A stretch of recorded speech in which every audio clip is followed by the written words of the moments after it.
नमस्कार। राजपूत ट्यूटोरियल्स के YouTube channel पे आप सभी का स्वागत है। जैसा कि सीजीपीएससी 2024 मेंस की परीक्षा हाल ही में जून 2025 में संपन्न हुई है।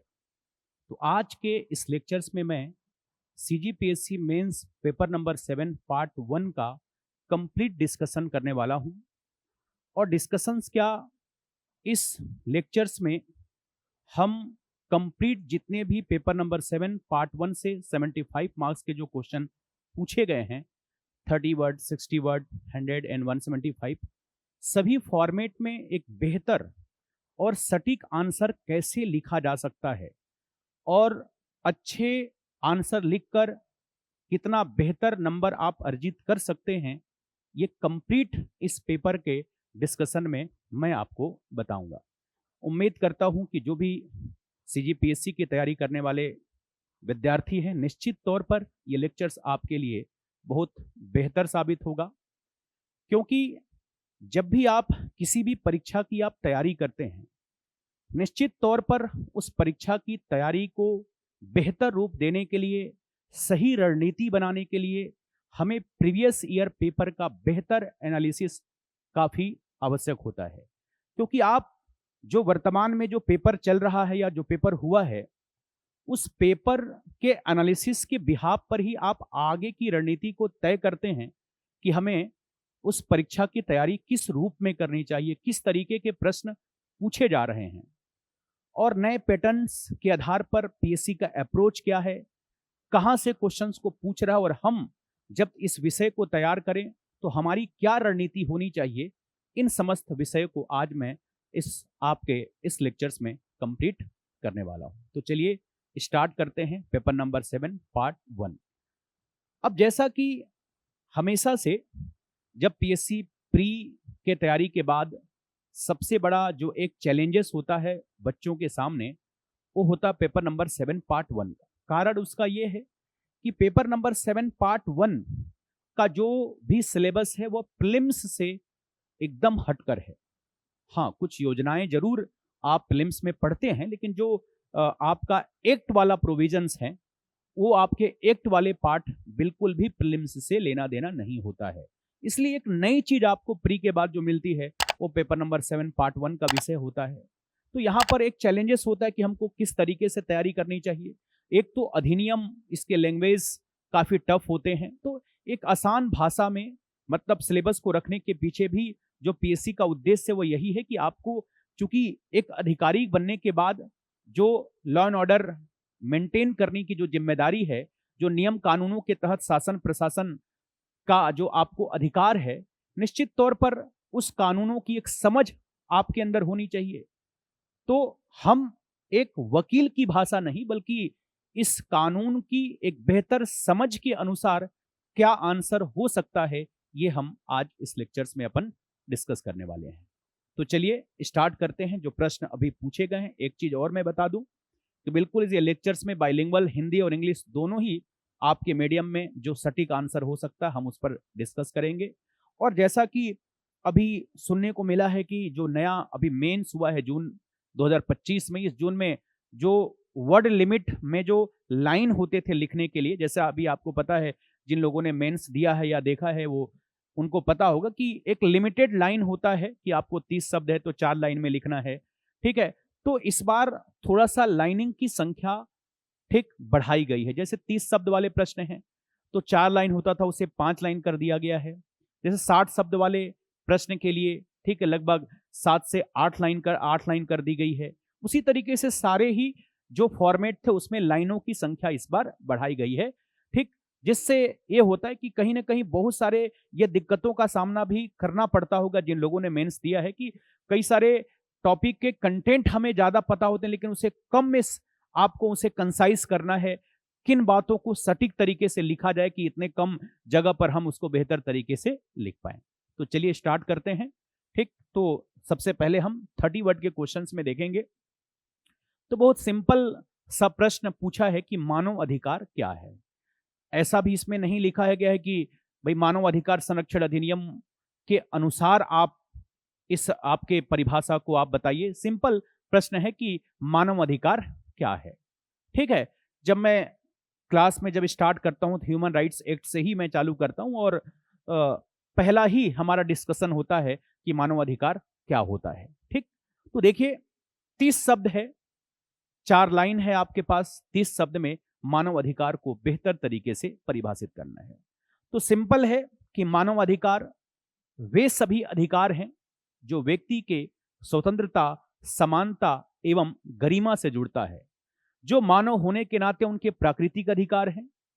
ठीक, जो भारतीय संविधान के भाग 3 में मूल अधिकार के रूप में वर्णित है और न्यायालय में प्रवर्तनीय है, चैलेंजेबल है, उसे हम क्या कहेंगे? मानव अधिकार। ठीक, तो सिंपल आपकी परिभाषा है कि all those rights which are related to the freedom, equality and dignity of a person, these are their natural rights as humans, these are described a fundamental rights in part 3 of the Indian Constitution and enforceable in the court।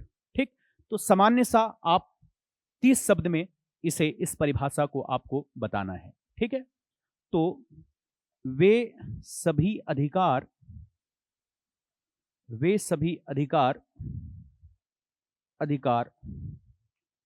जो व्यक्ति के स्वतंत्रता, समानता एवं गरिमा से जुड़ा हो,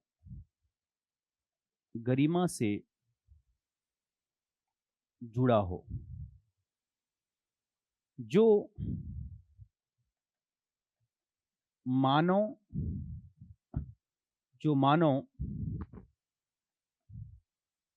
होने के नाते उनके प्राकृतिक अधिकार हैं,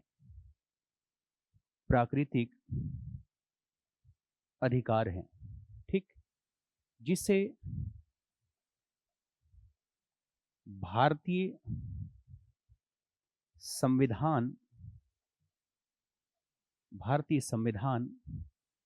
के भाग 3 में मूल अधिकार के रूप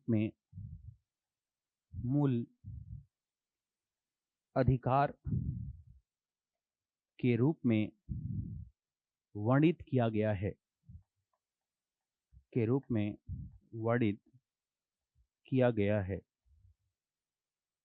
है तथा न्यायालय में प्रवर्तनीय है। ठीक, इम्फोर्सेबल। तो ये आपका एक सामान्य सी परिभाषा जो मानव अधिकार की परिभाषा में आप लिख सकते हैं। देखिए, इसके बहुत सारे परिभाषा यूएनओ ने अलग परिभाषा दी है, मानव अधिकार संरक्षण अधिनियम में इसे भी परिभाषित किया गया। तो एक सामान्य सी परिभाषा जिसमें आप ये बता पाएं कि मानव अधिकार क्या है। तो अब ऐसे जो प्रश्न है तो कुछ पॉइंट को ठीक आप अंडरलाइन अगर समय के अनुसार आप कर सकते हैं कि स्वतंत्रता, समानता और किससे? गरिमा से जुड़ा है। ठीक, ये कैसा अधिकार है? तो एक प्राकृतिक अधिकार है। ठीक है, ये कहां पर? संविधान में, तो भाग 3 में मूल अधिकार के रूप में वर्णित है और ये न्यायालय में क्या है? प्रवर्तनीय है। ठीक, इस तरीके से 30 शब्द में हम मानव अधिकार को क्या कर सकते हैं? डिफाइन कर सकते हैं। ठीक, नेक्स्ट क्वेश्चंस में चलते हैं। अगला क्वेश्चन है कि घरेलू हिंसा से महिला का संरक्षण अधिनियम 2005 के तहत व्यथित व्यक्ति को परिभाषित कीजिए। ठीक, मतलब इसमें अग्रिव्ड जो पर्सन है, ठीक, घरेलू हिंसा से महिला का संरक्षण अधिनियम में उस अग्रिव्ड पर्सन को कैसे डिफाइन किया गया है। ठीक, तो देखिए, इसमें अगर पहले अपन समझें कि अग्रिव्ड पर्सन है क्या, तो आपको पता है कि हमारे देश का एकमात्र ऐसा कानून है जो घर के 4 दीवारी के भीतर अगर किसी भी महिला के साथ किसी भी प्रकार की हिंसा हो रही है तो उसे हिंसा से संरक्षण प्रदान करने वाला, ठीक, जो घर के 4 दीवारी के भीतर हो रहा है, एकमात्र ऐसा कानून है जो घरेलू हिंसा से महिलाओं को क्या देता है? संरक्षण प्रदान करता है। अब इसमें हम परिभाषा की बात करें कि इस अधिनियम के अनुसार अग्रिव्ड पर्सन या व्यथित व्यक्ति कौन है। ठीक, याद रखें, अब जैसे हम इस अधिनियम को पढ़ते हैं तो सारी परिभाषा को बहुत विस्तृत तौर पर एक डायग्राम के साथ समझते हैं, यहां पर हमें संक्षिप्त में समझना है। तो पहली बात कि व्यथित व्यक्ति हमेशा एक वेमन, एक महिला होगी। अग्रिप्ड पर्सन हमेशा कौन? महिला। ठीक। अब आई परिभाषा की बात कर लेते हैं। तो यहां पर एक ऐसी महिला जो घरेलू संबंध या घरेलू नातेदारी में, ठीक, रह रही है या रही है। ठीक, रह रही है या रही है, जरूरी नहीं कि एट अ टाइम रहे, पहले भी रही हो तब भी रह रही या रही हो। और उसके साथ किसी भी प्रकार से, उसके साथ किसी भी प्रकार का, चाहे वह सामाजिक हो, चाहे वह आर्थिक हो, या लैंगिक हो, या शारीरिक हो, किसी भी प्रकार का अगर हिंसा किया जाए उसके साथ, तो जिसके साथ, जिस महिला के साथ हिंसा हो रहा है, वायलेंस, वो महिला ही क्या कहलाती है? अग्रीव्ड पर्सन, अर्थात, ठीक है, व्यथित व्यक्ति। क्लियर है? तो सबसे पहला है कि इस अधिनियम में जो अग्रीव्ड पर्सन है वो हमेशा कौन होगी? वेमन, मतलब महिला होगी। और कौन सी महिला? जिसके साथ क्या हो रहा है? घरेलू हिंसा, किसी भी प्रकार का, चाहे वो शारीरिक हो, या मानसिक हो, या आर्थिक हो, किसी भी प्रकार का अगर हिंसा हो रहा है उसके साथ, तो वो महिला ही क्या कहलाएगी? व्यथित व्यक्ति। ठीक। तो a woman who is living और has been a domestic relationship and subjected to any type of violence, that is, women who has been subjected to domestic violence will be called a aggrieved person। ठीक। तो याद रखेंगे, व्यथित व्यक्ति, तो ऐसी महिला, महिला जो, आप चाहें तो यहां पर शेयर हाउस होल्ड का भी जिक्र कर सकते हैं, ऐसी महिला जो साझी गृहस्थी में, ठीक, साझी गृहस्थी में, एक ऐसी महिला जो साझी गृहस्थी में, ठीक, साझी गृहस्थी में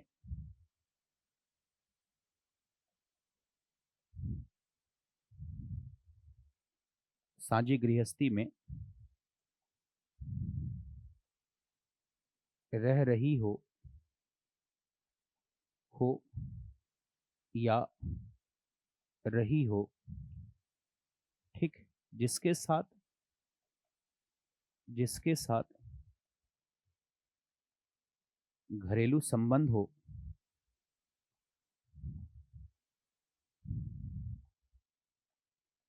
घरेलू संबंध हो, संबंध हो, ठीक, ऐसी महिला जो साझी गृहस्थी में रह रही हो या रही हो, जिसके जिसके घरेलू संबंध हो, घरेलू संबंध हो, उस घर में, ठीक, या घर आप नहीं लिखेंगे तब भी आपका ये चल जाएगा, घरेलू संबंध में, घरेलू संबंध हो, किसी भी प्रकार का, किसी भी प्रकार का, जैसे, जैसे शारीरिक, मानसिक, ठीक, शारीरिक, मानसिक, आर्थिक, लैंगिक, लैंगिक,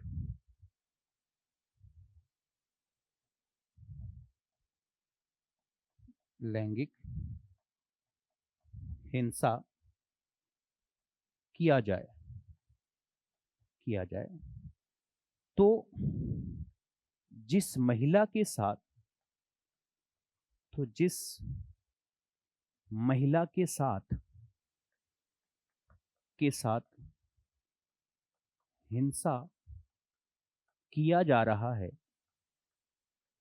किया जा रहा है, वह महिला ही, वो महिला ही व्यथित व्यक्ति कहलाएगी, व्यथित व्यक्ति कहलाएगी, ठीक, कहलाएगी, जिसकी परिभाषा, जिसकी परिभाषा इस अधिनियम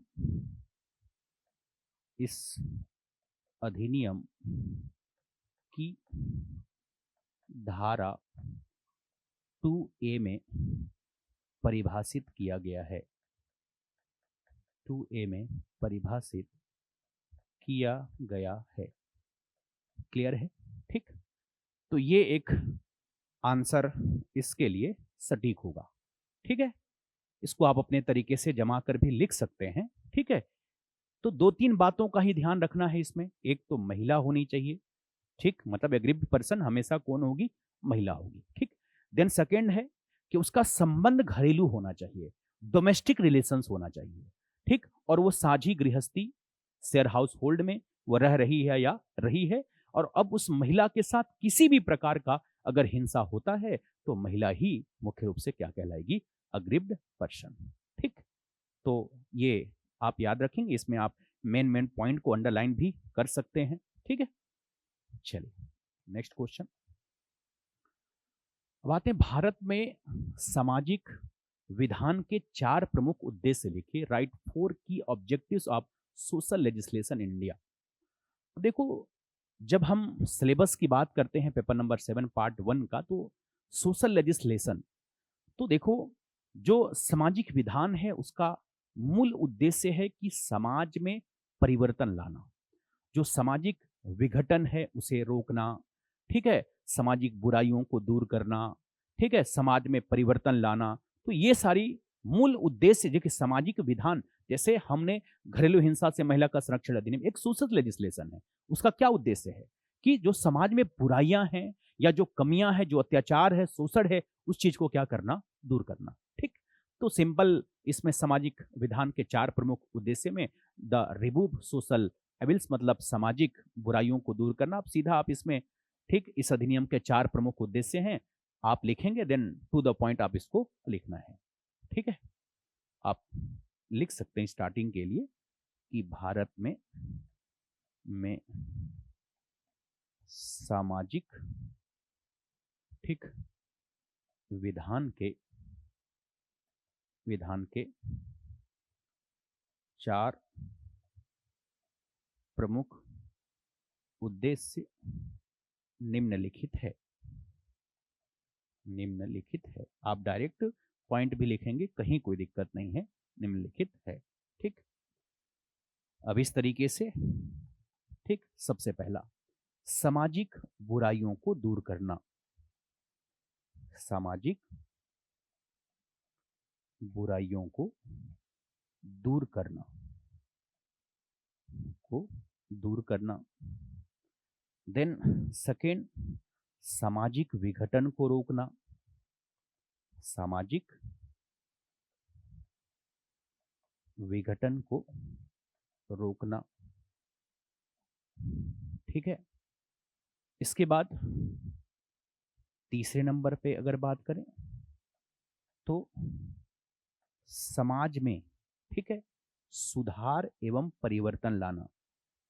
ठीक है, सुधार एवं परिवर्तन लाना। ठीक, to bring reform and change in the society.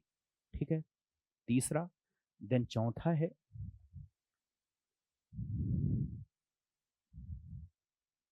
संरक्षण प्रदान करना। ठीक, संरक्षण प्रदान करना। ये मुख्य रूप से जो है, ठीक है, to provide protection to the deprived section, जो जिनके साथ मान लीजिए शोषण या अत्याचार हो रहा है, इन लोगों को संरक्षण प्रदान करना इसका क्या है?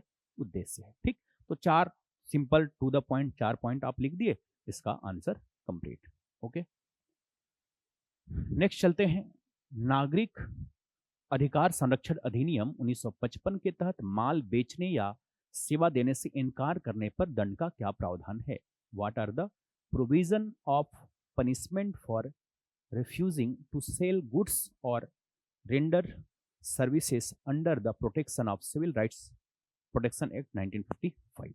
ठीक, अब देखिए, जो आपका सिविल राइट प्रोटेक्शन एक्ट 1955 है, मूल रूप से इस अधिनियम को हमारे देश में जो अनटचेबिलिटी, जैसे अनुच्छेद 17 में हम संविधान में पढ़ते हैं, ठीक, एबॉलिशन ऑफ अनटचेबिलिटी, अस्पृश्यता का अंत।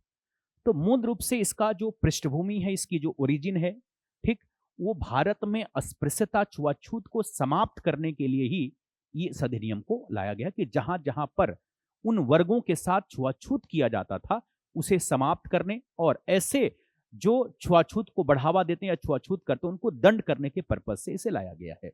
यहां पर क्वेश्चन पूछा जा रहा है कि माल बेचने या सेवा देने से इनकार करने पर क्या दंड है। तो इसमें कहा गया कि यदि कोई व्यक्ति अनुसूचित जाति जनजाति के साथ अस्पृश्यता के आधार पर, ठीक, सेवा देने से मना करता है या माल बेचने से मना करता है, तो वो एक का दंड का भागीदार, मतलब वो एक अपराधी होगा। इस अधिनियम के तहत उसे दंड दिया जाएगा, और दंड स्वरूप जो यहां पर प्रावधान है, ठीक, कि इसके अंतर्गत जो प्रावधान है कि मिनिमम 6 मंथ, ठीक, देन मैक्सिमम 1 ईयर, न्यूनतम 6 माह, अधिकतम 1 साल की सजा, और जो फाइन है, ठीक, जो पेनाल्टी है, वह मिनिमम 100 एंड मैक्सिमम 500। बस सिंपल आपको यह बताना है, ठीक है, कि इस अधिनियम के अंतर्गत बेचने के लिए का मतलब किसी को अस्पृश्यता के आधार पर अगर मना किया जाता है तो दंड का प्रावधान क्या है। ठीक है, तो इसमें याद रखिएगा, इस अधिनियम के अंतर्गत, यहां पर मैं इस अधिनियम इसे लिख रहा हूं क्योंकि अधिनियम का नाम ऑलरेडी लिखा हुआ है। इस अधिनियम के अंतर्गत, ठीक, अधिनियम के अंतर्गत यदि कोई व्यक्ति अनुसूचित जाति जनजाति के साथ अस्पृश्यता के आधार पर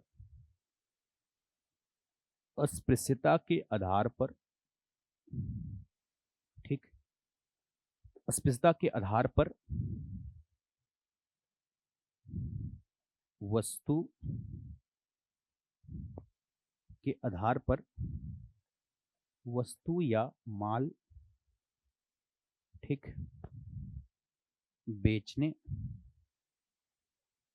बेचने से मना करता है, ठीक, मना करता है, या सेवा, ठीक, लेने से इनकार करता है, लेने से या देने से, दोनों कंडीशंस में होगा, लेने से इनकार करता है, तो वह व्यक्ति इस अधिनियम के तहत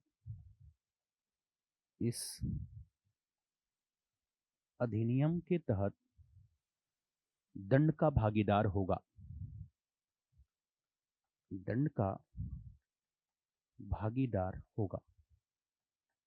ठीक, इसके बाद इसमें आप दंड बता दीजिए कि पनिशमेंट क्या है। ठीक है, तो पनिशमेंट में न्यूनतम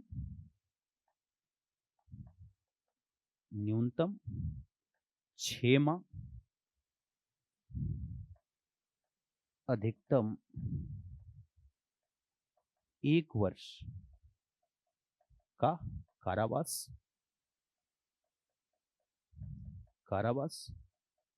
एवं, ठीक, एवं 100 रुपये, न्यूनतम 100, अधिकतम 500 रुपये के जुर्माना से इसे क्या दिया जाएगा, दंडित किया जाएगा। पूरा लिखेंगे, मैंने वहीं तक लिखा है। तो इस तरीके से मुख्य रूप से इस अधिनियम, ठीक है, के अंतर्गत यदि कोई व्यक्ति, ठीक है, जो एसटी एससी के साथ अस्पृश्यता के आधार पर, ठीक है, अस्पृश्यता के आधार पर वस्तु या माल बेचने से मना करता है या सेवा लेने से इनकार करता है, तो व्यक्ति इस अधिनियम के तहत दंड का भागीदार होगा। ठीक, अंडर सेक्शन। अब एक चीज, हाँ, आप यहां पर चाहे तो इसका सेक्शन का उल्लेख भी, धारा जो है अगर याद है तो बहुत अच्छी बात है, ये जो है धारा का जिक्र भी आप कर सकते हैं कि इसका उल्लेख जो है वो सेक्शन 6 में है। ठीक है, तो आप यहां से चालू करेंगे बल्कि इस आंसर को कि इस अधिनियम की धारा 6 के अंतर्गत, ठीक, आप यहां पर इसको जोड़ सकते हैं। धारा 6 के अंतर्गत यदि कोई व्यक्ति एसटी एससी के साथ अस्पृश्यता के आधार पर वस्तु या माल बेचने से मना करता है या सेवा लेने से इनकार करता है तो व्यक्ति इस अधिनियम के तहत दंड का भागीदार होगा। ठीक, और उसके दंड के लिए ये क्या किया गया है, आपका प्रावधान है। ठीक, याद रहेगा।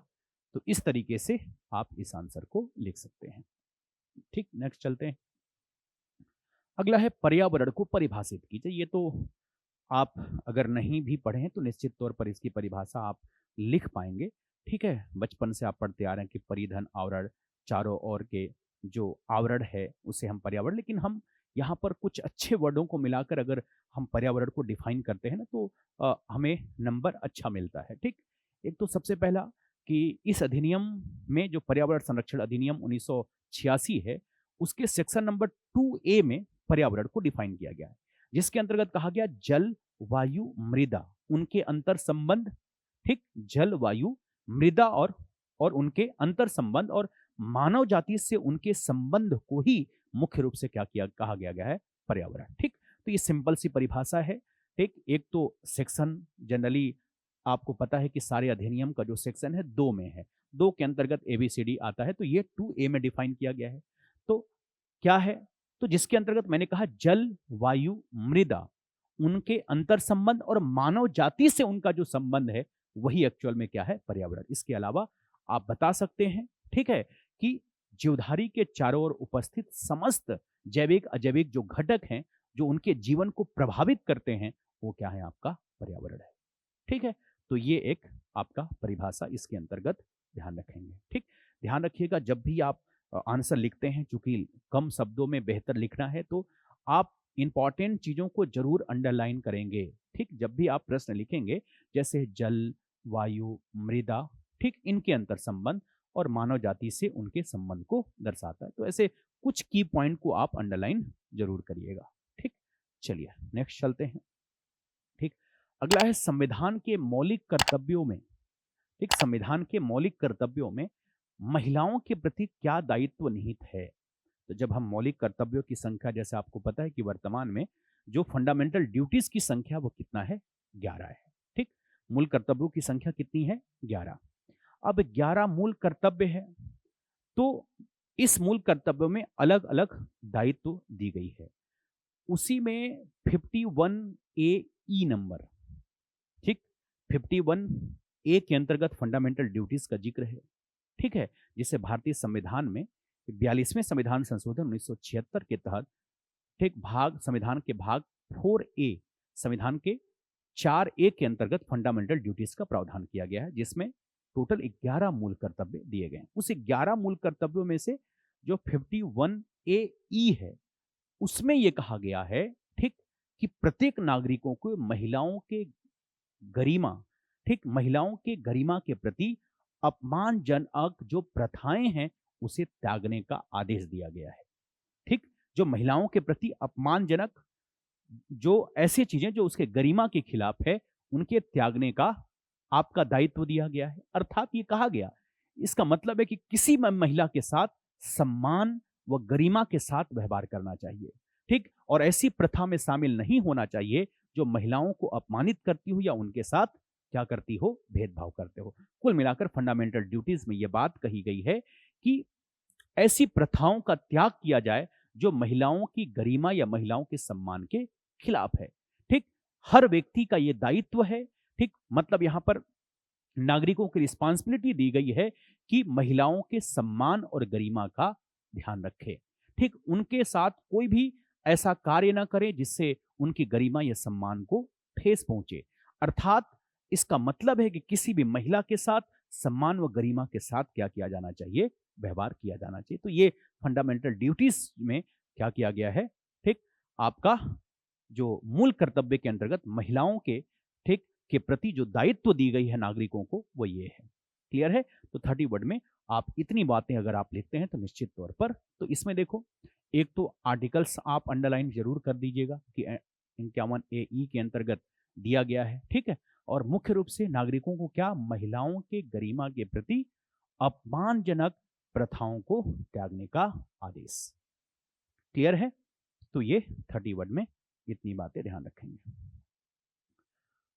आगे बढ़ते हैं कि छत्तीसगढ़ कृषि पशु ठीक परिरक्षण अधिनियम 2004 के अंतर्गत संस्था को समझा। ये थोड़ा सा ये अधिनियम नया है। जनरली देखो, सबसे इंपॉर्टेंट बात है कि आपके सिलेबस में जो पेपर नंबर 7 पार्ट 1 का जो आपका सिलेबस है, उस सिलेबस के अंतर्गत ये डिफाइन नहीं है कि छत्तीसगढ़ से कौन कौन से अधिनियम पूछे जाएंगे। ठीक, छत्तीसगढ़ के अधिनियम को बताया नहीं गया है कि सिलेबस, बस लिखा गया है कि भाई जो सामाजिक विधान जो है वो छत्तीसगढ़ से संबंधित महत्वपूर्ण जो एक्ट है वो ये। अब इसमें कुछ भी एकाक एक्ट हमेशा से कुछ नया आपको मिलेगा, क्योंकि इतने सारे 100, 150, 200 अधिनियम है, सबको पढ़ पाना मुश्किल है। तो एक प्रेडिक्ट करके जो मतलब चर्चित है ज्यादातर मतलब चीजें दिखाई देती हैं करेंट्स में या बाकी चीजों में, तो उस अधिनियमों को हम वहां पर डिस्कस करते हैं। तो ये एक नया अधिनियम से पूछा गया क्वेश्चन है कि छत्तीसगढ़ कृषि पशु परिरक्षण अधिनियम 2004 के अंतर्गत संस्था को समझाइए। तो इसमें बहुत सिंपल है कि राज्य सरकार द्वारा नियुक्त अधिकृत व्यक्ति या व्यक्तियों का वर्ग, जैसे कृषि पशु कल्याण अधिकारी, ठीक है, पशु चिकित्सा अधिकारी हो, अन्य अधिकारी जो अधिनियम के उद्देश्यों के लिए अधिकृत किया गया हो। और मुख्य रूप से इनका जो उद्देश्य है वो राज्य के अंतर्गत मुख्य उद्देश्य है कि कृषि पशुओं के वध को रोकना। ठीक, मेन पर्पज क्या है, कृषि पशु जो हैं उनके वध को रोकना। तो ये 30 वर्ड में इतनी बातें इसमें याद रखेंगे। ठीक है, अब आते हैं नियत निल्लारार योजना, काफी चर्चित योजना, आप सभी इस योजना से परिचित हैं। तो निश्चित तौर पर जो पढ़े होंगे, ठीक है, वो इसको आप आसानी से, बल्कि कंटेंट इसके बारे में बहुत ज्यादा आप लोगों ने पढ़ा होगा।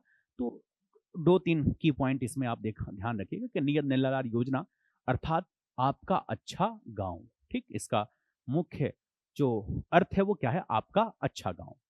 दूरस्थ एवं दुर्गम आदिवासी ग्रामों में सर्वांगीण विकास की अभिनव पहल है कि जो दूरस्थ और ग्रामीण विकास है उसमें ऑल ओवर डेवलपमेंट की बात की गई है। सर्वांगीण विकास की एक योजना है। योजना का प्रारंभ कहां से हुआ है, तो बस्तर से। ठीक, कब, मार्च 2024 में की गई है।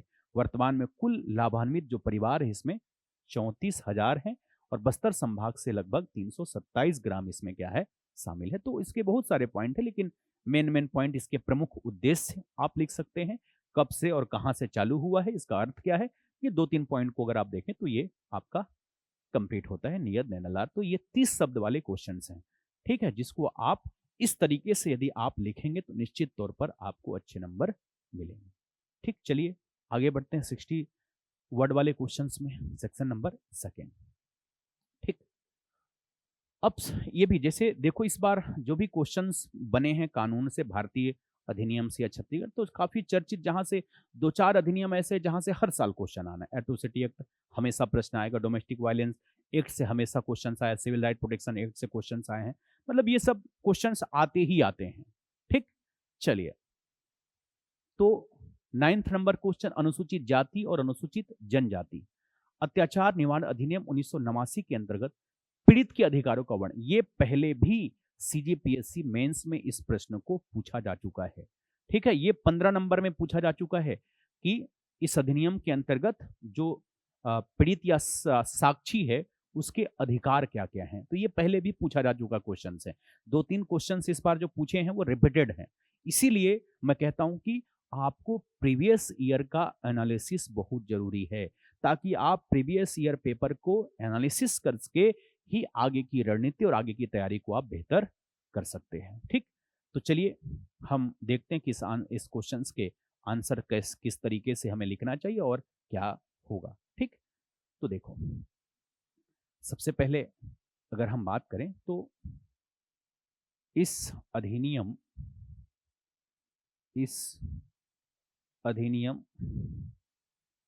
की धारा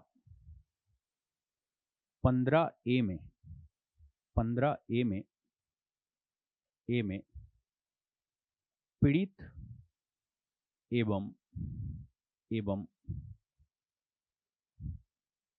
एवं साक्षी के अधिकार अधिकार अधिकार बताए गए हैं जो निम्नलिखित है,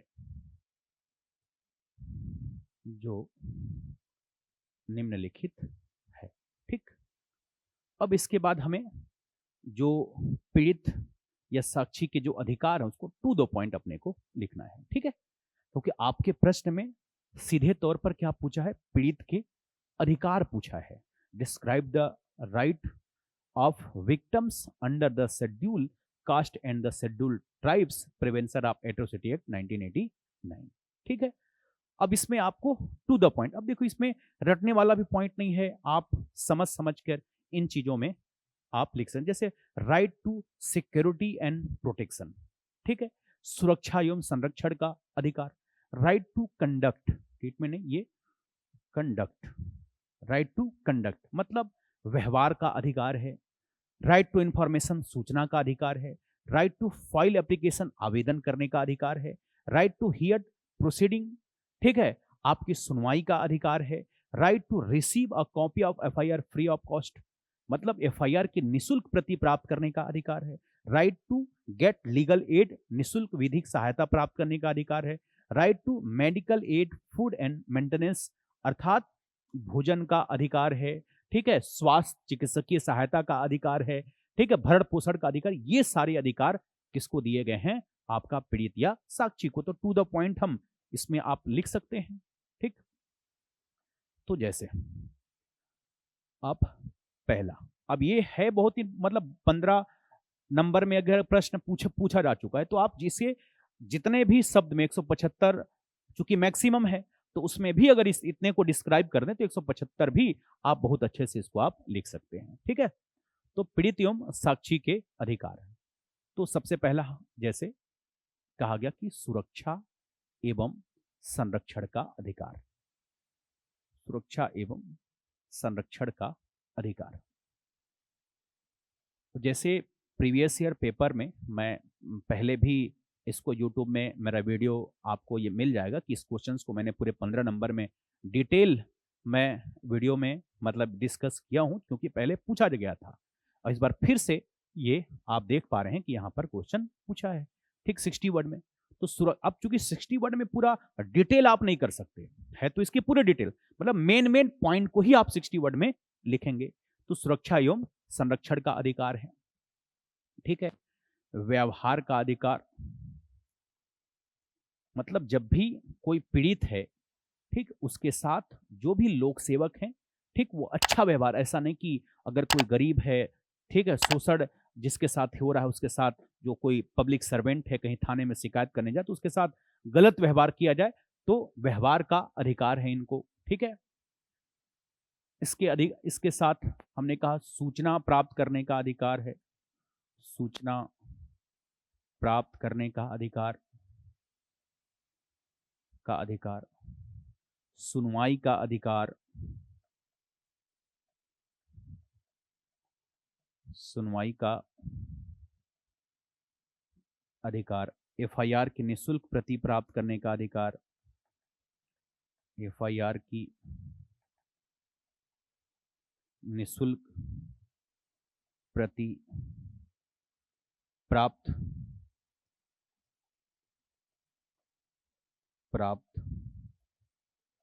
करने का अधिकार, विधिक सहायता प्राप्त करने का अधिकार, विधिक सहायता प्राप्त करने का अधिकार।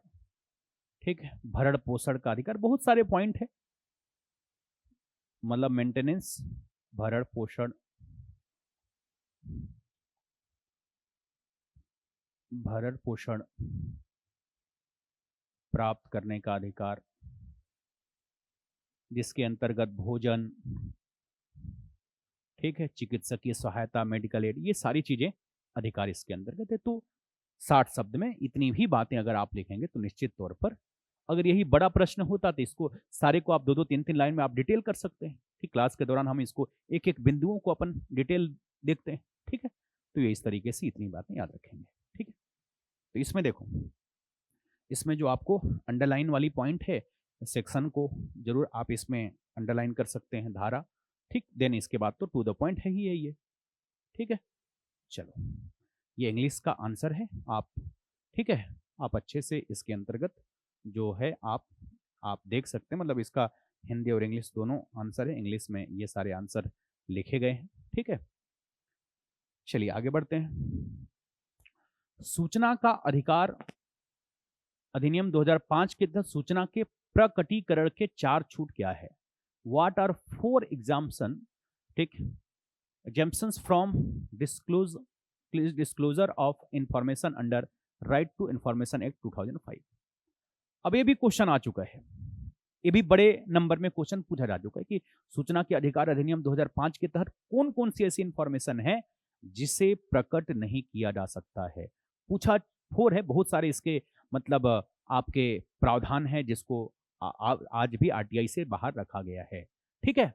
तो सबसे पहला कि ये जो सूचना के प्रकटीकरण पर, ठीक, सूचना को प्रकट करने पर जो छूट है इस अधिनियम के धारा 8 में इसका प्रावधान किया गया। 8 और 9 दोनों है, लेकिन मुख्य रूप से बात करूं तो सेक्शन नंबर 8 में। अब क्या क्या चीज जहां से सूचना नहीं दी जा सकती है, ठीक, जैसे कोई भी ऐसी सूचना जिससे राष्ट्र की सुरक्षा, एकता और अखंडता प्रभावित हो, ठीक, जैसे information related to the security, unity and integrity of the country, ठीक। तो राष्ट्र की सुरक्षा, एकता और अखंडता प्रभावित करने वाली अगर सूचना है तो ये नहीं दिया जा सकता है, ठीक। Then information affecting strategic security, economic, scientific and diplomatic and आपका इंटरेस्ट। अब इसमें यह कहा गया कि कोई देश की सामरिक सुरक्षा, देश की सामरिक सुरक्षा, आर्थिक एवं वैज्ञानिक एवं कूटनीतिज्ञ हितों को प्रभावित करने वाली यदि सूचना है तो भी उसे नहीं दिया जा सकता है, ठीक। Then information effective parliamentary privileges, संसदीय विशेषाधिकार को प्रभावित करने वाली जो सूचना है उसे भी प्रकट नहीं की जा सकती है। क्लियर है, ठीक। Then cabinet and secretary talks, अर्थात इसके अंतर्गत जो मंत्रिमंडल और सचिव की वार्ता होती है, तो मंत्रिमंडलीय और सचिव जो वार्ता है उसे भी नहीं दिया जा सकता है, ठीक। Matters related to judicial contempt, ठीक, अगर न्यायिक अवमानना के खिलाफ अगर कोई है तो वो नहीं दिया जा सकता है। न्यायिक निर्णयों को प्रभावित करने वाली सूचनाएं नहीं दी जा सकती है।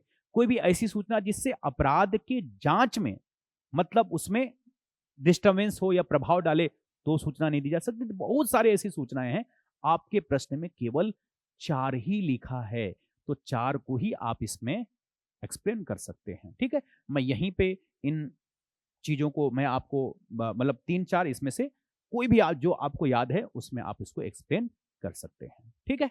तो सबसे पहला इसमें आपको जो लिखना है वो क्या लिखना है कि इस अधिनियम की धारा 8 में, इस अधिनियम की धारा 8 के अंतर्गत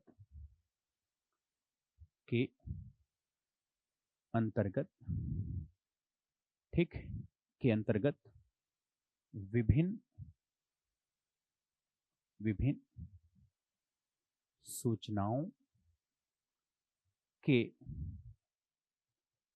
प्रकटीकरण पर छूट है, ठीक, छूट है जो निम्नलिखित है,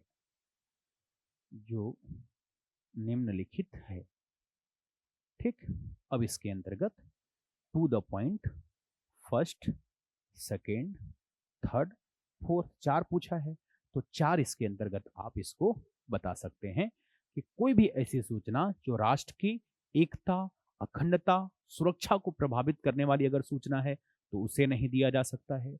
देश की सामरिक सुरक्षा, ठीक, देश की सामरिक सुरक्षा, आर्थिक, वैज्ञानिक एवं कूटनीतिज्ञ हितों को प्रभावित करने वाली सूचना है ऐसी सूचनाएं नहीं दी जा सकती है। संसदीय विशेषाधिकार को प्रभावित करने वाली सूचनाएं नहीं दी जा सकती है। ठीक, मंत्रिमंडल एन जो सचिव वार्ता है, ठीक, ये सूचनाएं नहीं दी जा सकती है। न्यायालय की अवमानना के खिलाफ सूचनाएं नहीं दी जा सकती है। ठीक है, ऐसी सूचनाएं, ठीक है, जिससे किसी अपराध के जांच में रुकावट डाले, नहीं दी जा सकती है। या किसी के प्राइवेसी को भंग करने वाली जो सूचनाएं हैं, निजी, वो भी सूचनाएं नहीं दी जा सकती। तो ऐसे आपकी चूंकि इस प्रश्न में 4 ही पूछा है, तो इन 4 बिंदुओं पर आप इसमें बता सकते हैं। क्लियर है? चलिए नेक्स्ट क्वेश्चन की तरफ आगे बढ़ते हैं अपन। ठीक, अगला है अंकीय चिन्ह से आप क्या समझते हैं? Digital signature. ओके, ये सब देखो ज्यादातर क्वेश्चंस वैसे ही हैं जो व्यवहारिकता में प्रयोग में लाया जा रहा है, जिससे एक व्यक्ति को जरूर से जरूर जानना चाहिए। डिजिटल सिग्नेचर अभी वर्तमान परिस्थितियों में हर कोई, ठीक, एक एक पेज पर सिग्नेचर्स तो करता नहीं, डिजिटल सिग्नेचर्स का जमाना है। तो होता क्या है एक्चुअल में, आज हम जो सिग्नेचर करते हैं, सही मायने में डिजिटल सिग्नेचर क्या है कि उसी ऐसा सिग्नेचर जो आज वर्तमान में जो प्रचलित सिग्नेचर है, उसी का कानूनी जो मान्यता है, ठीक, जो लीगल तौर पर उसकी जो ऑथेंटिकेशन है, वही आपका डिजिटल सिग्नेचर। तो इस अधिनियम में कैसे परिभाषित किया गया, मतलब सूचना प्रौद्योगिकी अधिनियम जो है उसके अंतर्गत इसे कैसे डिफाइन किया गया है। ठीक है, तो सूचना प्रौद्योगिकी अधिनियम के अंतर्गत, ठीक, ये आपका सूचना प्रौद्योगिकी अधिनियम 2000 के तहत डिजिटल हस्ताक्षर का कानूनी मान्यता दी गई है। ठीक है, क्या, तो ये सबसे पहले बताइएगा कि इस अधिनियम के तहत इसे जो डिजिटल सिग्नेचर है उसे क्या कानूनी मान्यता दी गई है, जिससे यह सुनिश्चित होता है कि हस्ताक्षर पारंपरिक हस्ताक्षरों की तरह कानूनी रूप से मान्य है। क्लियर है? तो जो डिजिटल सिग्नेचर्स है वह एक तरीके से इसे क्या दिया गया है, इस अधिनियम के तहत कानूनी मान्यता दी गई है, जिससे यह सुनिश्चित होता है कि यह हस्ताक्षर पारंपरिक हस्ताक्षरों की तरह कानूनी रूप से क्या है, आपका मान्य है। अब इसके उपयोग को देखिए कि जो डिजिटल सिग्नेचर का उपयोग क्या है। तो पहला है प्रमाणीकरण। ठीक, डिजिटल हस्ताक्षर का उपयोग किसी इलेक्ट्रॉनिक दस्तावेज या लेन देन को क्या करना, प्रमाणित करने के लिए। ठीक, देन सुरक्षा। ठीक, मेन पर्पज आज इसकी भी भाई, अगर डिजिटल सिग्नेचर, उसकी सुरक्षा भी जरूरी है। तो सुरक्षा, डिजिटल हस्ताक्षर एक सुरक्षित प्रक्रिया है जो क्रिप्टोग्राफी का उपयोग करती है, जिसमें एक निजी कुंजी जो केवल और केवल हस्ताक्षरकर्ता को पता होता है, और एक सार्वजनिक कुंजी जो सत्यापन के लिए क्या किया जाता है, उपयोग किया जाता है। ठीक, तो इसे ही हम क्या कहते हैं, डिजिटल सिग्नेचर। क्लियर है? तो इस तरीके से डिजिटल सिग्नेचर्स और legally recognise under the information technology act 2005। ठीक, मेन 2 चीजें इसके उपयोग में, ऑथेंटिकेशन में, सिक्योरिटी में। तो इस तरीके से इतनी बातें हम इसके अंतर्गत मेंशन कर सकते हैं। क्लियर है? चलिए आगे बढ़ते हैं। अगला है उपभोक्ता संरक्षण अधिनियम 1986 को संशोधित करने की आवश्यकता क्यों पड़ी, समझाइए। ठीक, अब जैसे अभी आप देखेंगे कि वर्तमान में हमारे देश में कंज्यूमर प्रोटेक्शन एक्ट 2019 चल रहा है। ठीक, अर्थात उपभोक्ता संरक्षण अधिनियम 2019, 1986 पूरी तरीके से रिप्लेस हो चुका है। लेकिन अभी भी अगर आप सिलेबस देखेंगे तो आपके सिलेबस में उपभोक्ता संरक्षण अधिनियम 1986 का ही जिक्र है। ठीक, तो सवाल आया कि जब कोई भी अधिनियम रिप्लेस करके दूसरा अधिनियम लाया जाता तो निश्चित तौर पर यह जानना आवश्यक हो जाता है कि भाई एक अधिनियम के रहते हुए रिप्लेस करके दूसरी अधिनियम की आवश्यकता क्यों। क्लियर है? तो यही आपका प्रश्न है कि उपभोक्ता संरक्षण अधिनियम जो 1986 को संशोधित करने की आवश्यकता क्यों पड़ी। अब आप देखिए, यह बना था 1986 में। अब 1986 में हमारे देश में और उस समय और आज में अगर आप परिवर्तन देखेंगे, खास करके एक कंज्यूमर के लिए, तो उस समय ई कॉमर्स की दुनिया नहीं के बराबर थी। ऑनलाइन परचेसिंग बिल्कुल बहुत लिमिटेड होता भी था, तो बहुत कम, न के बराबर। आज ई कॉमर्स की दुनिया बहुत बड़ी हो गई। आज हर कोई ऑनलाइन ही शॉपिंग कर रहा है, तो उसके लिए अधिकारों को सुनिश्चित करना यह जरूरी था। ठीक, साथ ही साथ नए नए तकनीक का विकास हो रहा है, नई नई टेक्नोलॉजी, लोगों के अंतर्गत अवेयरनेस, जागरूकता बढ़ रही है। तो उनके जागरूकता रहता है कि हम किसी भी वस्तु या सेवा को खरीदें तो हमें सब कुछ जानने का अधिकार है। भाई ये जो उपभोक्ता जागरूकता है वो यूएसए में कहा जाता है कि इसका उद्भव हुआ, जिसमें कहा गया कि एक कंज्यूमर को किसी भी वस्तु या सेवा को खरीद रहा है तो उसे सब कुछ जानने का अधिकार, ठीक, तब जाकर और उपलब्ध विकल्पों में बेहतर को चयन करने का अधिकार। अभी जो 2019 है इतनी बेहतर कर दी गई है कानून में, मतलब कंज्यूमर को इतने महत्वपूर्ण अधिकार दे दिए गए हैं कि अगर आप अवेयर हैं कानून के प्रति, अगर आपकी जागरूकता है तो आपको कोई ठग नहीं सकता है। मतलब अब लायबिलिटी जो है, जो भी प्रोडक्ट मैन्युफैक्चरर है या सेलर है, उसकी लायबिलिटी को बहुत ज्यादा बढ़ा दिया गया है। तो इस आंसर्स को हम कैसे डेकोरेट करेंगे, कैसे लिखेंगे, तो देखिए, उपभोक्ता संरक्षण अधिनियम 1986 में संशोधन की आवश्यकता इसलिए पड़ी क्योंकि बाजार की बदलती परिस्थितियों और उपभोक्ताओं की बदलती जरूरतों के अनुरूप अधिनियम को और अधिक प्रभावी और व्यापक बनाने की आवश्यकता थी, जिसके कारण क्या क्या, ठीक, सबसे पहला मैंने कहा ई कॉमर्स का उदय। ठीक, अब लगातार जो ऑनलाइन परचेसिंग है, ई कॉमर्स है, बहुत तेजी से आगे बढ़ रहा है। ठीक, तो इस कंडीशंस में जो लायबिलिटी है उनको बेहतर करना जरूरी था। तकनीकी प्रगति, ठीक है, टेक्नोलॉजी का प्रयोग बहुत तरह तरह के हो रहा है, तो उससे कोई ठगी ना हो जाए, ठीक है, तो उस तरीके से उनको मजबूत करना आवश्यकता था। उपभोक्ता जागरूकता बढ़ रहा है, जिससे एक उपभोक्ता को यह लगता है कि हम सब कुछ, कोई चीज अगर खरीद रहे हैं तो उसके बारे में हम एक एक चीजों को अच्छे से जाने, तो इसे बढ़ाना। बढ़ते उपभोक्ता शोषण, बहुत सारे ऐसा था कि उपभोक्ताओं के जैसे एमआरपी है, ठीक है, तो एमआरपी से अधिक रेट पर बेचा जाना, ठीक है, उपभोक्ताओं के हर स्तर पर, या कम तौलना, ये सारी चीजें चलती रही। तो इनको और मजबूती प्रदान करने के लिए, उपभोक्ताओं के अधिक से अधिक अधिकारों को सुनिश्चित करने के उद्देश्य के लिए 1986 को रिप्लेस करके 2019 का लाया गया। ठीक, तो इन कारणों से 1986 के अधिनियम में संशोधन करके 2019 का उपभोक्ता संरक्षण अधिनियम लागू किया गया, जो भोक्ताओं को अधिक सुरक्षा और अधिकार प्रदान करता है। ठीक, तो इस तरीके से इतनी बातें इसके अंतर्गत आप ध्यान रख सकते हैं। चलिए आगे। ठीक, तो ये आपका इंग्लिश में इसका आंसर है कि there was a need to amend the consumer protection act 1986 because there was a need to make the act more effective and comprehensive in accordance with the changing market conditions and the changing need of consumer to following are the reasons for which। ठीक, तो ये सारे reasons हैं जिसके behalf पर 1986 की जगह पर नए जो कानून है उसे लाने की आवश्यकता पड़ी। क्लियर है? इसके अलावा अधिकार क्षेत्र भी बता सकते हैं कि पहले जो था, जो हम कोर्ट जाते थे, जैसे जिला स्तर पर डिस्ट्रिक्ट फोरम है, फिर राज्य आयोग है, फिर केंद्रीय आयोग है, तो पहले जो था, जो अधिकार क्षेत्र था डिस्ट्रिक्ट फोरम में, वो 20 लाख तक था। अब 20 लाख से 1 करोड़ तक का हो गया कि आप डिस्ट्रिक्ट फोरम में 20 लाख से 1 करोड़ तक का मामला, 1 करोड़ से लेके 10 करोड़ तक का मामला राज्य आयोग में, और 10 करोड़ से ऊपर राष्ट्रीय आयोग में। पहले क्या था? 20। ठीक है, पहला था कि 20 लाख तक जिला में, ठीक है, 20 लाख से 1 करोड़ कहां पर? राज्य में। 1 करोड़ से ज्यादा कहां पर? केंद्र में। तो ये अधिकार क्षेत्र भी इसके अंतर्गत 2019 का जो एक्ट लाया गया उसमें बढ़ा दिया गया। तो ये सारी चीजें बदलने की आवश्यकता थी निश्चित तौर पर। तो ये आपका इसका आंसर, इसको ध्यान रखेंगे। ओके, अब आते हैं अगला, जो 60 वर्ड में आपका जो क्वेश्चन है, लास्ट क्वेश्चन है, वो छत्तीसगढ़ राज्य महिला आयोग के गठन एवं कार्यों पर संक्षिप्त टिप्पणी लिखिए।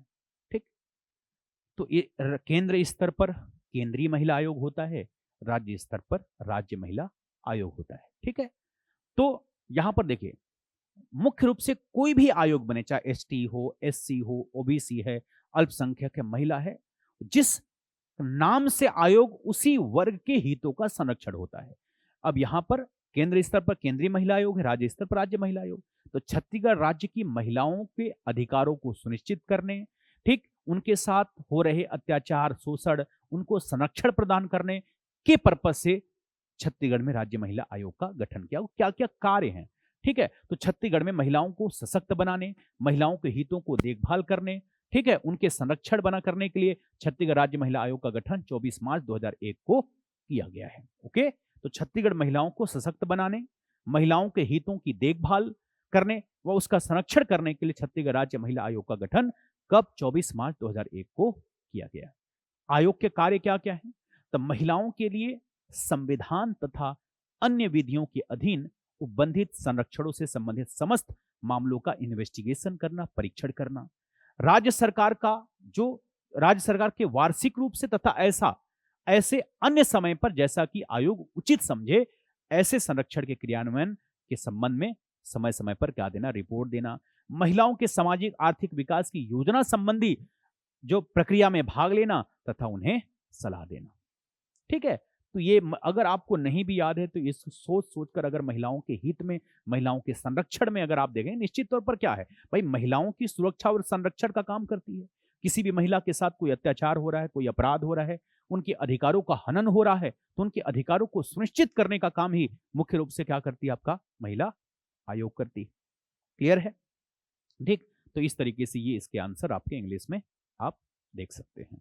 ठीक है, अब आते हैं अगला आप सेक्शन नंबर 3, जो आपका को कितने वर्ड में, 100 वर्ड में जो क्वेश्चंस पूछे गए हैं। ओके, तो पहला जो क्वेश्चन है वो क्या है आपका, सामाजिक नियोग्यता क्या है?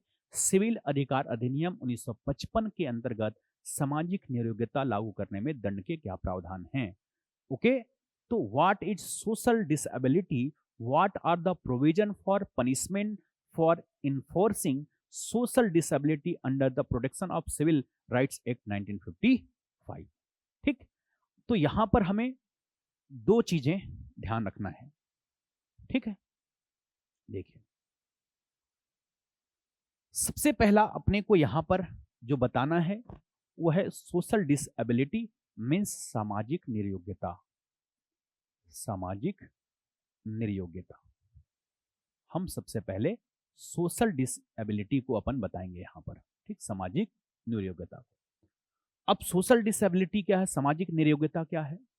इसमें कहा गया कि यदि कोई व्यक्ति जो अनुसूचित जाति जनजाति का नहीं है, यदि कोई व्यक्ति जो अनुसूचित जाति जनजाति का नहीं है, अनुसूचित जाति जनजाति के साथ, अनुसूचित जाति जनजाति के साथ अस्पृश्यता के आधार पर निम्न काम करने से रोके तो उसे हम सामाजिक निर्योग्यता कहेंगे। क्या क्या काम करने से रोकना? प्रवेश पर प्रतिबंध लगाना। कोई भी ऐसा सार्वजनिक स्थल है, ठीक, जहां पर किसी भी व्यक्ति को अस्पृश्यता के आधार पर जाने से क्या लगा रहे हैं आप, रोक लगा रहे हैं। ठीक, किसी भी चीजों को उपयोग या उपभोग जो सार्वजनिक है, उपयोग या उपभोग करने से मना। मान लीजिए सड़क है, कोई सार्वजनिक सड़क है, तालाब है, कुआं है, ठीक है, ठहरने की जगह है, उसे अगर किसी भी प्रकार से अस्पृश्यता के आधार पर उसके उपयोग करने से कोई रोक रहा है तो आपका क्या है, इसके अंतर्गत सामाजिक निर्योग्यता है। तो प्रवेश है, उपयोग या उपभोग है। ठीक, जुलूस जुलूस आदि निकालने से, मान लीजिए क्योंकि संविधान के धार्मिक स्वतंत्रता का अधिकार, कोई भी अपने धर्म का प्रचार प्रसार कर सकता है, जुलूस निकाल सकता है, इस पर प्रतिबंध कोई लगा रहा है। ठीक है, तो आपका यहां पर सामाजिक निर्योग्यता है। आजीविका से संबंधित कोई भी व्यापार व्यवसाय करने से कोई रोक रहा है आपका अस्पृश्यता के आधार पर, तो सामाजिक निर्योग्यता है, और इसके लिए क्या है, दंड का प्रावधान। ठीक, तो दंड में अगर ऐसा जो सामाजिक निर्योग्यता है, सामाजिक निर्योग्यता करने पर जो दंड है मिनिमम 1 मंथ मैक्सिमम 6 मंथ का आपका पनिशमेंट है। ठीक है, मतलब न्यूनतम 1 माह अधिकतम 6 माह का कारावास और 100 से 500 रुपए का क्या है, जुर्माना है। क्लियर? तो देखिए मैंने क्या कहा कि सबसे पहले आप सामाजिक नियोग्यता जब आप बताएंगे तो इसमें आपको बताना है कि ऐसा व्यक्ति जो एससी या एसटी नहीं है, किसी भी एससी या एसटी सदस्य के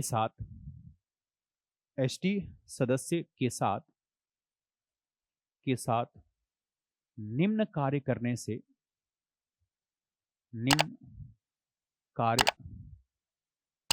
से रोके। ठीक, या ऐसा व्यक्ति जो एससी एसटी नहीं है, किसी भी एससी एसटी सदस्य को ST/SC सदस्य को यहां पर लिखेंगे, ठीक। ST/SC, ठीक है, किसी भी ST/SC सदस्य को निम्न कार्य करने से रोके तो सामाजिक नियोग्यता है, ठीक। अच्छा, एक चीज और, एक महत्वपूर्ण पॉइंट छूट गया, ठीक है। सदस्य को यहां से आप थोड़ा सा और चेंज करेंगे, ठीक। ST/SC सदस्य को अस्पृश्यता के आधार पर, सबसे इंपॉर्टेंट बात है, अस्पृश्यता के आधार पर निम्न कार्य करने से रोके, निम्न कार्य करने से रोके तो सामाजिक नियोग्यता है, सामाजिक नियोग्यता है, ठीक। अब सामाजिक नियोग्यता में कौन कौन सा, अब यहां पे टू द पॉइंट आपको बताना है कि जैसे प्रवेश पर प्रतिबंध, प्रवेश पर प्रतिबंध, ठीक, पहला। उपयोग या उपभोग पर प्रतिबंध, ठीक, उपयोग या उपभोग पर प्रतिबंध, उपयोग या उपभोग पर प्रतिबंध, उपभोग पर आपका प्रतिबंध, ठीक, उपयोग या उपभोग पर प्रतिबंध। मान लीजिए जुलूस पर प्रतिबंध, जुलूस पर प्रतिबंध, आजीविका पर प्रतिबंध, आजीविका पर प्रतिबंध। ये आप टू द पॉइंट, इसको आप एक्सप्लेन कर सकते हैं बड़े आसानी से। प्रवेश पर प्रतिबंध, तो कोई भी ऐसा सोशल प्लेस, ठीक, सामाजिक जो जगह है, मतलब सार्वजनिक जगह है। अब सार्वजनिक जगह कहने का मतलब कोई प्लेग्राउंड हो सकता है, गार्डन हो सकता है, ठीक, ऐसा कोई भी आपका जो जगह है वहां पे प्रवेश करने से किस आधार पर, अगर वो उस व्यक्ति को किस आधार पर रोका जा रहा है, छुआछूत, अस्पृश्यता के आधार पर, तो ये सामाजिक नियोग्यता है। उपयोग और उपभोग, जैसे मैंने कहा कि भाई कोई भी सार्वजनिक सड़क है, कुआं है, तालाब है, ठीक है, या किसी वस्तु या चीजों को सेवन करना है, उपभोग कर रहा है, ठीक है, उसका प्रयोग कर रहा है, उससे करने से अगर रोका जाए, मतलब जो सार्वजनिक चीजें हैं जो सभी के लिए ओपन है और वो पर्टिकुलर छुआछूत के आधार पर अगर उसको रोका जा रहा है, तो ये भी क्या है, सामाजिक नियोग्यता। जुलूस निकालने पर प्रतिबंध, आजीविका मतलब व्यापार व्यवसाय इत्यादि करने पर अगर रोक लगा रहा है, तो यहां पर देखिए डिसएबिलिटी या नियोग्यता का मतलब है कि यदि कोई व्यक्ति अस्पृश्यता के आधार पर कोई काम करने से रोके, वो है यहां पर डिसएबिलिटी का मतलब। ओके, नियोग्यता का मतलब क्या है कि अगर कोई व्यक्ति अस्पृश्यता के आधार पर किसी को क्या कर रहा है, रोक लगा रहा है, ठीक है। तो इस तरीके से आप इतनी बातें इसके अंतर्गत ध्यान रखेंगे, ठीक है, बन जाएगा, ठीक। तो ये हो गया एक तरफ। फिर उसके बाद अगले में आप इसको डिटेल करेंगे, देन अगले पेज में आप इसमें क्या लिख दीजिएगा, दंड, ठीक। और दंड में क्या दंड है, तो मिनिमम 1 मंथ एंड 6 मंथ का पनिशमेंट, मतलब आपका कारावास, और 100 से 500 रुपए का जुर्माना। तो ये आपका एक कंप्लीट आंसर हो जाएगा। क्लियर है ये, ठीक। चलिए नेक्स्ट चलते हैं। अब अगला है पर्यावरण संरक्षण अधिनियम 1986 के अंतर्गत प्रवेश तथा निरीक्षण का अधिकार, प्रवेश तथा निरीक्षण का जो अधिकार है उसको समझाना है आपको, ठीक। अब इसमें जनरली केंद्र सरकार को ही सारे विषयों पर अधिकार है और केंद्र सरकार ही किसी को अथॉराइज कर सकती है, अधिकृत कर सकती है कि प्रवेश या निरीक्षण को लेकर अधिकार है, ठीक। तो इसमें अगर अपन देखेंगे तो इस अधिनियम की जो धारा 10 है, ठीक, 10 के अंतर्गत प्रवेश तथा निरीक्षण के अधिकार को क्या किया गया, बताया गया, मतलब उसका उल्लेख है। इसके अंतर्गत केंद्र सरकार द्वारा अधिकृत कोई भी अधिकारी किसी भी स्थान पर जहां मानने का यह कारण हो कि अधिनियम के तहत कोई अपराध किया गया है या किया जा रहा है, वहां प्रवेश कर सकता है या निरीक्षण कर सकता है। मतलब अधिकृत कौन कर रहा है, केंद्र सरकार। अधिकारी को निम्नलिखित कार्यों में प्रवेश व निरीक्षण का अधिकार, क्या क्या अधिकार है, देखिए पहला निरीक्षक, ठीक, निरीक्षण का अधिकार, ठीक है। तो किसी भी उपकरण, औद्योगिक संयंत्र, अभिलेख, दस्तावेज या किसी भौतिक वस्तुओं का क्या करना, निरीक्षण करना। क्लियर। तलाशी, यदि उसे लगता है कि अधिनियम के तहत कोई अपराध किया जा रहा है तो वह भवन की तलाशी भी क्या कर सकता है, ले सकता है इस अधिनियम के तहत। ओके, ठीक।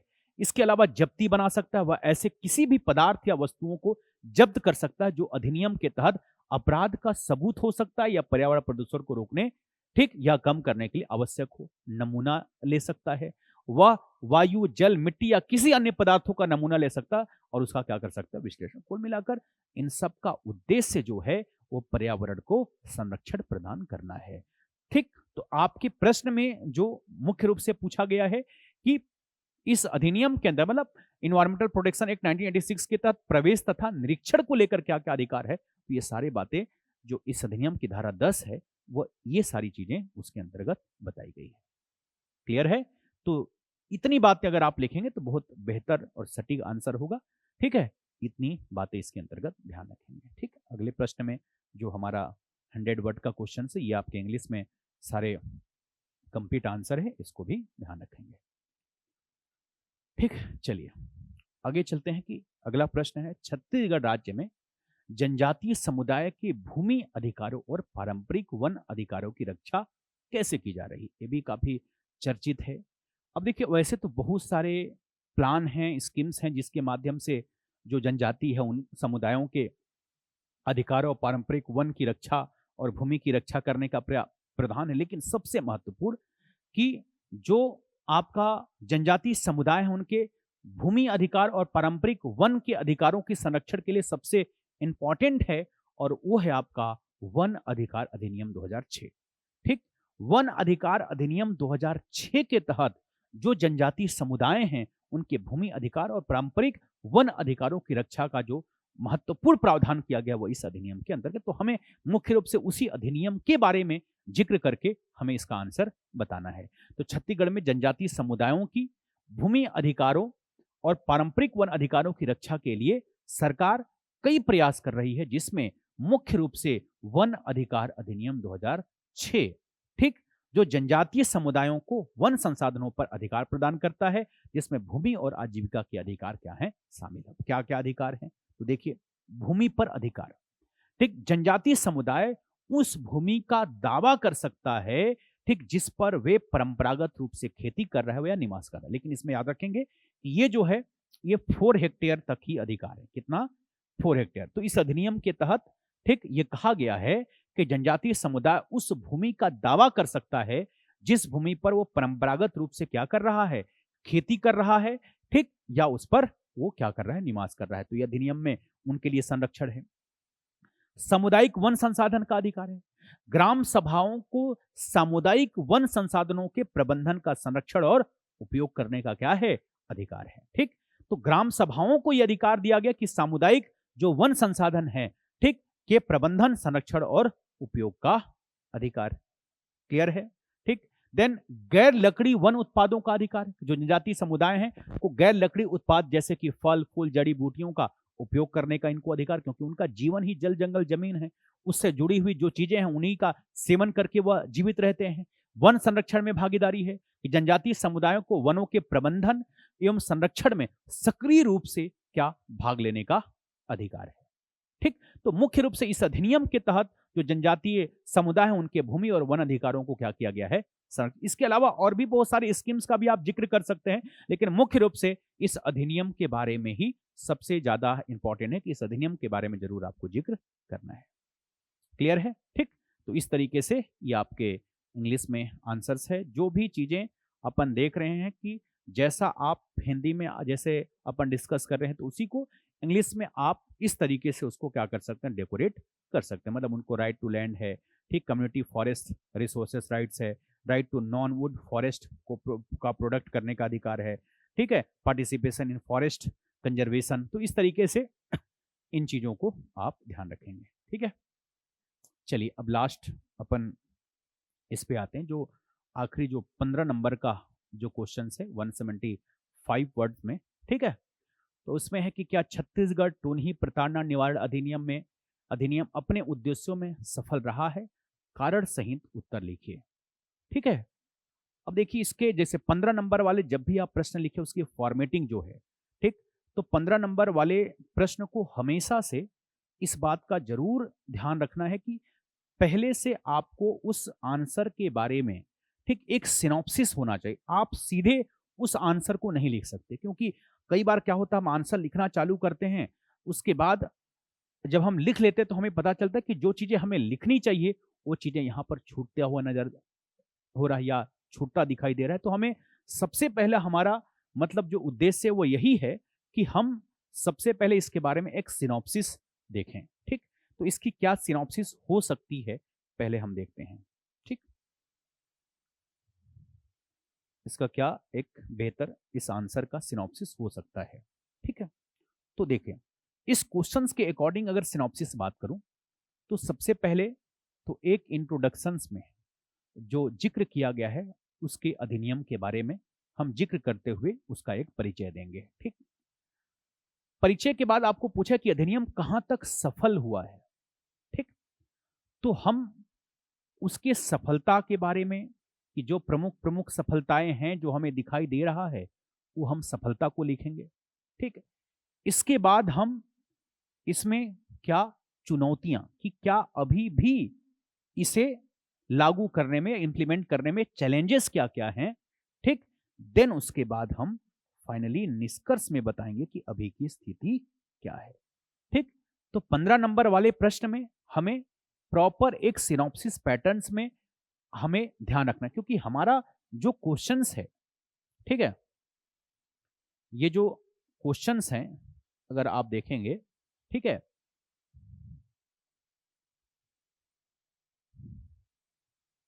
क्वेश्चन कि क्या छत्तीसगढ़ टोनही प्रताड़ना निवारण अधिनियम अपने उद्देश्यों में सफल रहा है? कारण सहित आपको बताना है कि कहां तक यह सफल रहा है।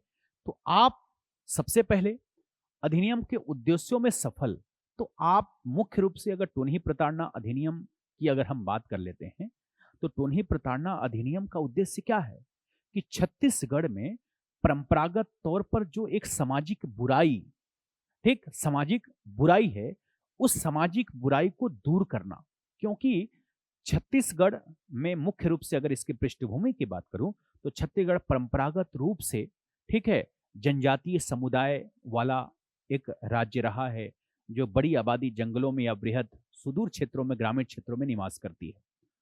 और उन वर्गों में सामान्यतः जादू टोना टोटका ये जो ब्लैक मैजिक्स वगैरह होते हैं वो ये हम बहुतायत तौर पर तो ज्यादातर ये चीजें जो है महिलाओं के रूप में और प्रखर हुआ दिखाई देता है।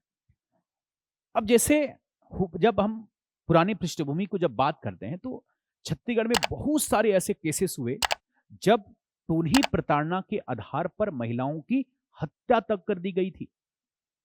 तब जाके बार बार ये घटनाएं देखी गई। अब साइंटिफिक तौर पर आपको भी पता है कि टोनही प्रथा जो है उसे साइंटिफिक तौर पर एक्सेप्ट नहीं किया जाता, नहीं माना जाता है। ठीक है, लेकिन फिर भी एक सामाजिक बुराई के तौर पर इसे हम देखते हैं।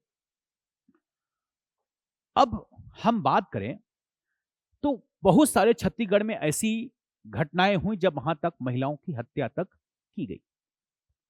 अब ऐसी परिस्थितियों में छत्तीसगढ़ हाईकोर्ट के द्वारा एक पीआईएल के तहत पीआईएल दायर किया गया और एक पीआईएल के तहत छत्तीसगढ़ हाईकोर्ट ने राज्य सरकार को निर्देश दी कि क्या निर्देश की जो टोनही प्रताड़ना से लोगों को मारा जा रहा है, परेशान किया जा रहा है, प्रताड़ित किया जा रहा है, इस पर रोक लगाने के उद्देश्य से एक कानून बनाने की आवश्यकता है। तो इस परिप्रेक्ष्य में टोनही प्रताड़ना निवारण अधिनियम 2005 बनाया गया। क्लियर है?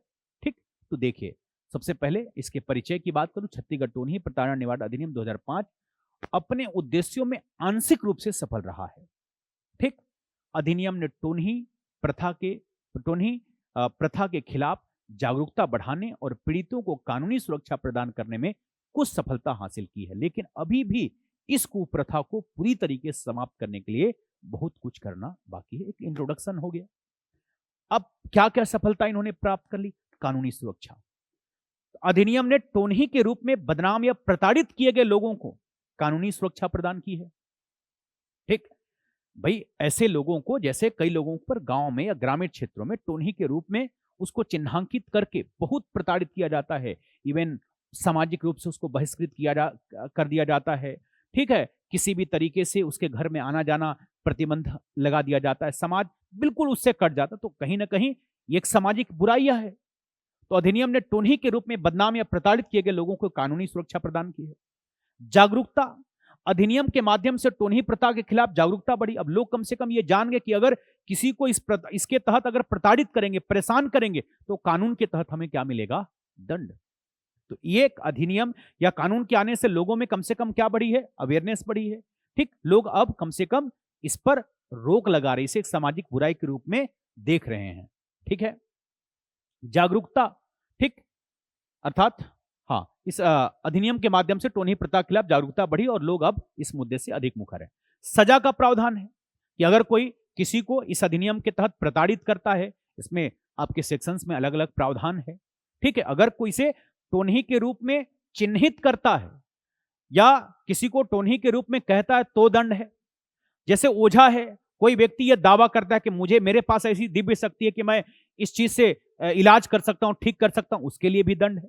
क्योंकि अगर कोई व्यक्ति, आपका झाड़ फूक करने वाला ओझा, अगर वो कह रहा है कि इसके पास मतलब ऐसा कुछ मतलब इसे ब्लैक मैजिक किया गया, मतलब वो मान रहा है कि ऐसा होता है, तो कहीं ना कहीं बढ़ावा दे रहे हैं। ठीक है, तो जागरूकता, सजा का अधिनियम में टोन्ही प्रथा में शामिल लोगों के लिए सजा का प्रावधान है, जिसमें अपराधियों को जवाबदेह ठहराया जा सकता है। सामाजिक परिवर्तन, ये भी हमें सफलता के तौर पर देखते हैं कि अधिनियम ने सामाजिक परिवर्तन की दिशा में एक कदम उठाया है और लोग इस प्रथा को स्वीकार करने के बजाय विरोध कर रहे हैं। कम से कम ये चीजें, ये सफलता के तौर पर हम देखते हैं। अब इसके पीछे अभी भी चैलेंजेस क्या क्या है, चुनौतियां क्या क्या है? तो अधिनियम का प्रभावी क्रियान्वयन अभी भी एक चुनौती बनी है। अभी भी जो ग्राउंड लेवल पर, जो ग्रामीण क्षेत्रों में जिस तरीके से इसको लागू करना चाहिए, अभी भी कहीं ना कहीं ये चैलेंजेस है। आज हमारे देश, हमारे राज्य की एक सबसे बड़ी चैलेंजेस हमेशा से रही है कि कानून तो बन गया, लेकिन कानून को एक प्रभावी तौर पर लागू करना, ठीक है, वो कहीं ना कहीं हमें कमी दिखाई देता है। तो अधिनियम का प्रभावी क्रियान्वयन अभी भी एक चुनौती है और कई मामले पीड़ितों के न्याय नहीं मिल पा रहा है। जागरूकता की कमी, ग्रामीण क्षेत्रों में कमी के कारण से लोग अभी भी टोनी प्रथा में विश्वास करते हैं और उसका अभ्यास करते हैं। ठीक, ये चैलेंजेस हैं। इसके अलावा सामाजिक मानसिकता, लोगों का एक सोशल स्टेटस है, सामाजिक मानसिकता है कि टोनी प्रथा एक गहरी जड़ें जमा चुकी सामाजिक मानसिकता का परिणाम है, जो इसे, अब कोई भी चीजें बहुत लंबे समय से चलती है तो समाज में उसे हटाना या उसे पूरी तरीके से मिटाना इतना आसान नहीं होता। अब ये मतलब पहले से यह मान है कि नहीं भाई, ऐसा कुछ ब्लैक मैजिक्स या टोन्ही जैसी चीजें होती है, अब उसे आपको अस्वीकार करना समाज के अंतर्गत थोड़ा सा एक जड़े जमा चुका है, उसको परिवर्तन करने में समय, आज भी ये चैलेंजेस है कि लोगों का एक सामाजिक मानसिकता बन गया है उसके प्रति। ठीक, अपराधियों को सजा, कई मामलों में अपराधी सजा से बच जाते हैं जिससे पीड़ितों को न्याय नहीं मिल पाता है। ठीक, तो ये क्या है आपके चैलेंजेस। निष्कर्ष के तौर पर छत्तीसगढ़ टोन्ही प्रताड़ना अधिनियम 2005 ने टोन्ही प्रथा के खिलाफ लड़ाई में महत्वपूर्ण भूमिका निभाई है, लेकिन इसे पूरी तरीके से समाप्त करने के लिए अभी भी बहुत कुछ करना बाकी है। क्लियर? तो इस तरीके से इसकी इंट्रोडक्शन, इसकी सफलताएं, ठीक है, और इसके निष्कर्ष के आधार पर हम इस क्वेश्चन का आंसर लिख सकते हैं। क्लियर है? ठीक, तो जैसा मैंने कहा कि सबसे पहले परिचय, सफलता, चुनौती और निष्कर्ष के आधार पर इसका आप आंसर लिख सकते हैं। ठीक है, तो ये आपके इंग्लिश में भी आपके इसके आंसर्स हैं, उसको आप देख सकते हैं। ठीक है, तो ये हमारा जो CGPSC मेंस 2024 का जो जून 2025 में जो परीक्षा आयोजित की गई, उसका कंप्लीट एक पेपर डिस्कशंस है। इसी तरीके के बाकी अन्य पेपर का डिस्कशंस भी हमारे राजपूत ट्यूटोरियल्स के यूट्यूब चैनल पे चलेगा। आप इसे देखिए, समझिए और एक बेहतर रणनीति बनाइए कि हमें किस क्वेश्चंस को कैसा आंसर लिखे कि हमें बेहतर नंबर मिले, क्योंकि अल्टीमेटली आपका सिलेक्शन जो होना है वो मेंस के बिहाफ पे होना है। प्रीलिम्स आप क्वालिफाई हो भी जाएंगे तो अगर मेंस में आप अच्छे नंबर अर्जित नहीं करेंगे तो आपको अच्छे पद नहीं मिलेंगे। इसलिए आप इस आंसर्स को, जो अभी पेपर हुआ है, उसको आपको एक बेहतर अच्छा आंसर कैसे लिख सकते हैं, निश्चित तौर पर ये जो आपका आज का डिस्कशन है, अगर आप इसे ठीक ढंग से अगर आप पढ़ेंगे तो निश्चित तौर पर आपको जो तैयारी है सीजीपीएससी की तैयारी करने में बेहतर और कारगर साबित होगा। ठीक उम्मीद करता हूँ कि मेरी ये लेक्चर्स आपको अपनी परीक्षा में गति प्रदान करने और आपको इस परीक्षा में अपनी सफलता को सुनिश्चित करने में ये लेक्चर्स जो है आपके लिए सही साबित हो। धन्यवाद।